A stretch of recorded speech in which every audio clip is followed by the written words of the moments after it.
Hello, my name is Stuart Campbell. I'm a recording studio instructor here at Newcastle College, and today I'm going to show you how to track using the new UAD Apollo gear that we've installed here at the West End College campus.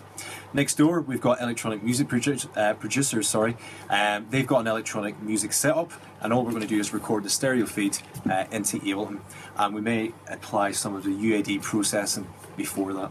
So the first thing I'm going to do is, there's a network drive on here called PA Group Shared. And within that, there's a folder under my name, Stuart Campbell, and there's a folder called WEG Presets. In this folder contains all of the UAD presets that you need to load into the console and the desktop applications just to ensure that the I/O configuration is correct. So I'm just going to drag that over. So on the dock here, we've got the UAD meter and control panel and the console. If you can't find those, you can just search for them at the top right, and they'll pop up. However, the first thing I'm going to look at is the UAD meter control panel, which I've just got down here.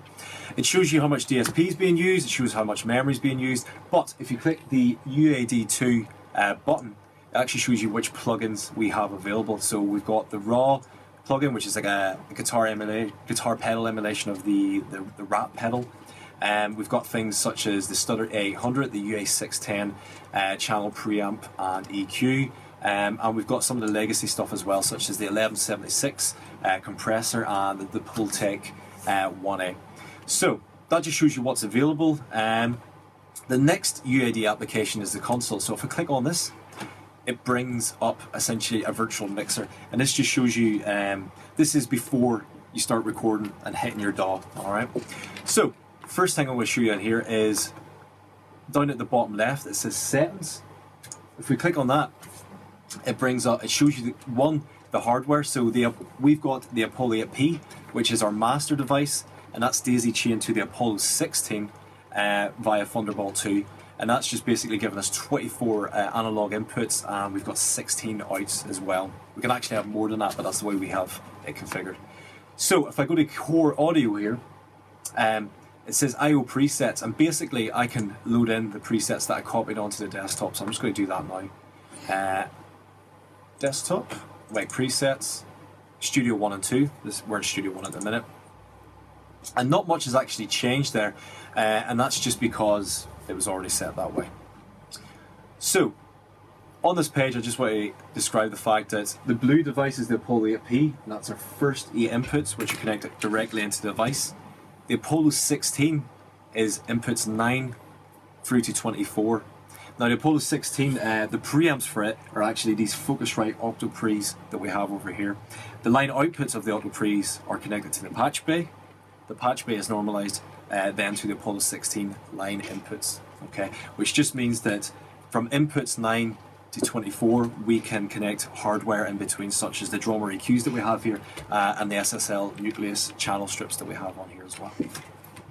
So, the next preset that I need to upload is the actual mixer preset that you see here. So if I go down here where it says monitor at the bottom right, it says sessions. We can click on sessions and we click open. Don't want to see if the current one that I have. Click on desktop, go to my WEG presets folder, click on 1 and 2 again, and that just resets that mixer. So previously there was a few inserts, those have now gone because this is a preset.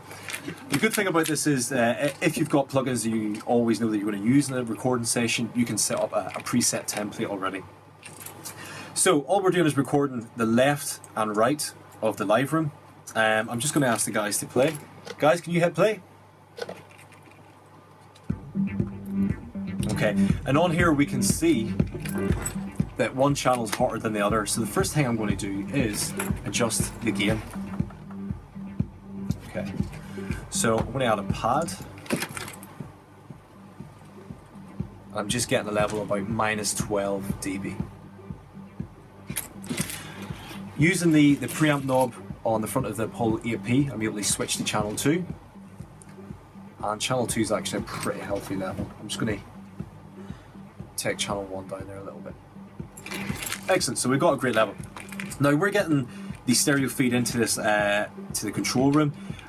I'm having to send the feedback out to these guys. So in order to do that, on the UAD console you can click inputs, insert, sends. I like to keep it on overview because it shows you everything. If I click on sends, I'm just going to send it to Q1, which is currently routed to outputs 3 and 4.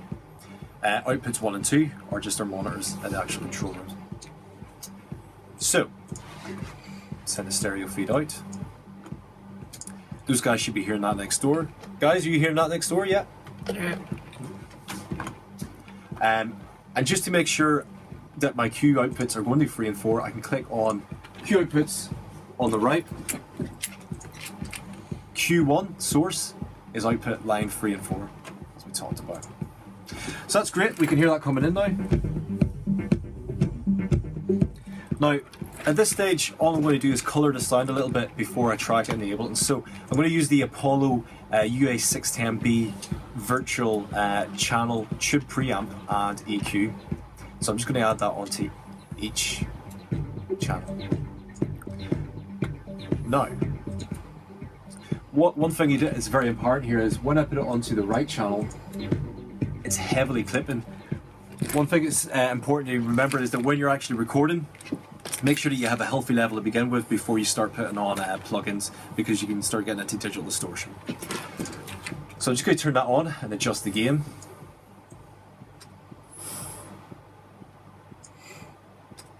Okay, that's helpful.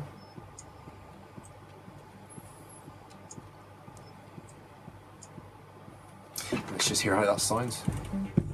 I'm just going to A/B this.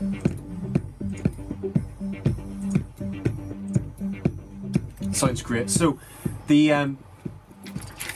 UA610 is basically just had a bit of tube saturation, so I want to track this because it's just thickened up the sound a little bit. Next thing I'm going to do is on the inserts, I'm just going to add a little tiny bit of compression using the 1176 Legacy. So this is on the left channel. Looks like it's hitting it quite hard. Let me just increase, shorten the attack and the release, just to get the transients. So that's hitting it just a little bit. Do the same for the right channel. Send it a little hard there.